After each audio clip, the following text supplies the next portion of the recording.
যখন বিশ্বকাপ আসে তখন সাপোর্টিং সিস্টেমটা অনেকটা কমিটি ভিত্তিক হয়ে যায়। আর 2026 বিশ্বকাপটার কমিটি একটু জোরালো হয়ে গেছে, মানে কমিটি কমিটি এখন কিভাবে কমিটি সেইটাই একটু আলোচনা করি। দেখেন, মূলত সাপোর্টিং সিস্টেম দুইটা, ব্রাজিল প্লাস আর্জেন্টিনা। এইদিকে যদি আপনি ব্রাজিলের কমিটি দেখেন তাহলে পর্তুগাল আছে, ব্রাজিল আছে, আর আবার ওইদিকে আপনি পাচ্ছেন ফ্রান্সকে। মোট ৩ দলীয় একটা কমিটি।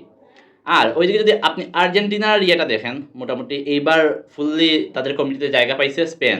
তো আর্জেন্টিনা আছে, প্লাস ওইদিকে জার্মানিকে তারা তো 2014 সালের পর থেকে আব্বু ডেকেই নিছে। আর মনে করেন 22-এর পর থেকে এখন পর্যন্ত মনে করেন ওই যে স্পেনের দলে বার্সেলোনার বেশ কিছু প্লেয়ার চান্স পাওয়ার কারণে দেখা যাচ্ছে স্পেনও তাদের কমিটিতে যুক্ত হয়েছে। তো এখন পর্যন্ত ৩ দলীয় এই কমিটি ছিল, ২ দলেরই, ২ পক্ষেরই। কিন্তু এখন যেই বিষয়টা হচ্ছে, আজকে হচ্ছে ব্রাজিলের খেলা। আর এই খেলাতে মনে করেন আরও একটা দল কমিটিতে যুক্ত হতে যাচ্ছে। এইটা কাদের কমিটিতে? আর্জেন্টিনার কমিটিতে।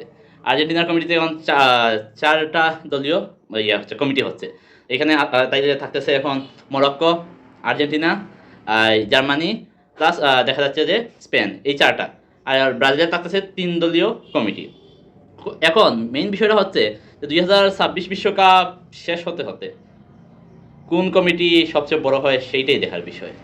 তো আজকে আমরা 4 দলীয় একটা কমিটি পেয়ে গেছি। তো খুব তাড়াতাড়ি আমরা পাবো 5 দলীয়, 7 দলীয়, এরকমও হতে পারে বিশ্বকাপ শেষ হইতে হইতে। তো দেখতে থাকি আমরা শেষ পর্যন্ত কমিটিগুলা কয় দলে গিয়ে টিকে থাকে।